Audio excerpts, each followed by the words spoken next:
Paulo no escrito mais antigo do Novo Testamento, que é a primeira carta aos Coríntios, capítulo 11. Ali Paulo nos ensina de uma maneira surpreendente, não é assim? Nós podemos dividir o texto, vocês se lembram disso ou não? Estão lembrados do texto?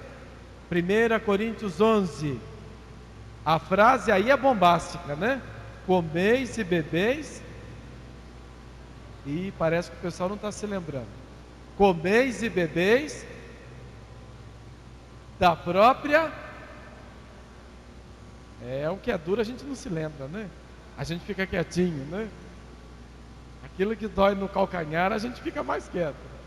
Mas o que é que nós vemos ali? Os 3 pontos: ver, julgar e agir. O ver, São Paulo vê naquela comunidade dos coríntios que aqueles que são mais ricos chegam rapidinho, levam seu farnel de comida e se apressam em comer. Porque na época de São Paulo, primeiro fazia-se o ágape, depois celebrava-se o rito eucarístico do pão e do vinho. A Eucaristia estava atrelada ao ágape. Para esse ágape, quem tinha mais levava mais e comia mais. E aquele que era mais pobre chegava no final, fingia chegar atrasado, porque tinha vergonha, porque não tinha com o que colaborar. E aí São Paulo então ele vê, constata, depois ele julga. Ele julga de que maneira? Ele traz um relato liturgizado, ou seja, as palavras de Jesus, assim como elas eram rezadas já pelas comunidades no rito eucarístico. Então ele diz: aquilo que eu mesmo recebi, eu vos transmiti. E que ele, estando para ser entregue, tomou nas mãos o pão e assim por diante. E acrescenta: fazer isso em memória de mim. Terminada esse juízo, que não é ele que faz, mas é o próprio Cristo quem o faz, em força do mandamento, do gesto e da palavra dele, ele tira a conclusão: por acaso vocês não têm as vossas casas para comerdes e se empanturrar e beber? Ou precisais envergonhar a igreja de Deus, humilhando aqueles que são mais pobres? E aí ele tira a conclusão: pois não vos louvo pelas vossas assembleias, pois todas as vezes que reunis, comeis e bebeis da própria condenação. É brabo, não é? Normalmente, tanto no Evangelho e no Novo Testamento, e também lá no Antigo Testamento, tudo aquilo que cheira separação do culto com a vida é abominável. Então, nós que já somos agentes de pastorais, estamos acostumados a levar a nossa fé a sério, gostamos de participar da comunidade, damos valor a isso, então nós somos os primeiros a ficarmos os mais atentos, para que a nossa boca não vá muito adiante.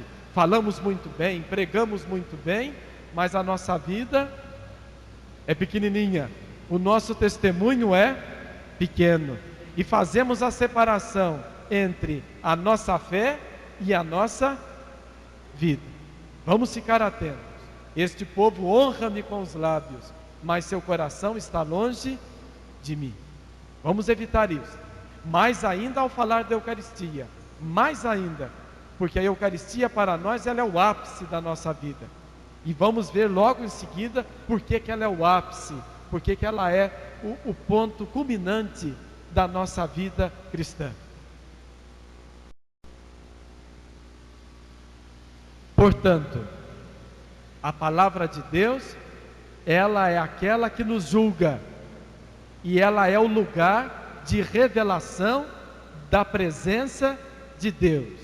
A Sacrosanto Concílio fala, e é retomado de maneira mais clara ainda no Ordo Lectionum Missae, no elenco das leituras da missa, que é aquela introdução feita para os lecionários que nós temos. Lá nos diz o seguinte, que nós recebemos o pão da palavra e o pão da Eucaristia. Duas mesas que formam uma só mesa. Duas mesas que formam uma só. O pão da Eucaristia e o pão da palavra.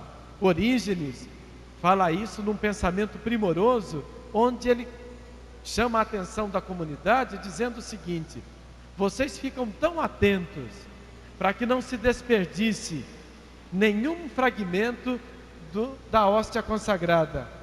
Da mesma maneira, vocês deverão estar preocupados para não desperdiçar nenhuma palavra proclamada. Não é interessante a gente pensar assim?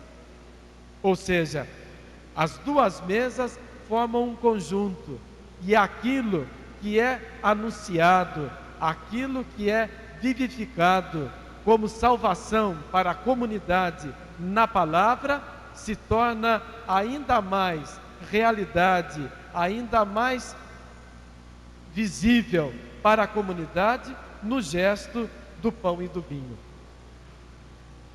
Daí nós relembramos para todos nós a importância da homilia, dos 3 pontos da homilia, para que todos nós que somos agentes, tanto ministros da palavra, como também padres, seminaristas, sacerdotes, religiosas, de entendermos a homilia no seu justo lugar, nos 3 momentos que ela tem. O primeiro dela, que é contextualizar a palavra proclamada de acordo com a mentalidade do tempo em que ela foi escrita. Ou seja, quem faz a homilia nesta conversa procura primeiramente situar o texto no tempo, na mentalidade com que ele foi escrito. O segundo passo da homilia, que é atualizar aquela palavra para aquela comunidade celebrante. Ou seja, a palavra proclamada, ela é uma palavra viva para o tempo de hoje, para esta comunidade de hoje. E ela tem a função de ajudar a comunidade a discernir a sua própria vida à luz do mistério celebrado. Ou seja, assim como em Paulo, a comunidade vai discernir a sua vida à luz da palavra, igualmente nós, ao ouvirmos a palavra, discernimos a vida da nossa comunidade. Depois, o terceiro passo, que muitos de nós saltamos, esquecemos, que é a ligação da palavra proclamada com o mistério celebrado. Ou seja, esta mesma palavra proclamada, ela torna-se realidade, se torna visível nos sinais sacramentais que temos agora sobre o altar, sobre as pessoas reunidas, em relação à celebração como tal. Aí é importante nós ficarmos atentos para que a celebração não fale do tempo, do vento, da chuva, de tudo quanto há, e não fale da palavra proclamada. Uma grande responsabilidade sobre aquele que preside, tanto os ministros ordenados, quanto também o povo reunido. Não é o lugar de chamar a atenção da comunidade, de brigar com o povo, de fazer tantas coisas que a gente vê, que depois eu fui à missa, mas o padre falou sobre o quê? A gente fica perguntando e não sabe bem o que é que foi dito. Então, nós ficarmos atentos e na hora de prepararmos as nossas celebrações como equipe, junto do ministro ou orientados por ele, de sabermos que todos nós, tanto o povo quanto aquele que preside, todos estamos a serviço da palavra e não da imaginação fecunda de quem quer que seja.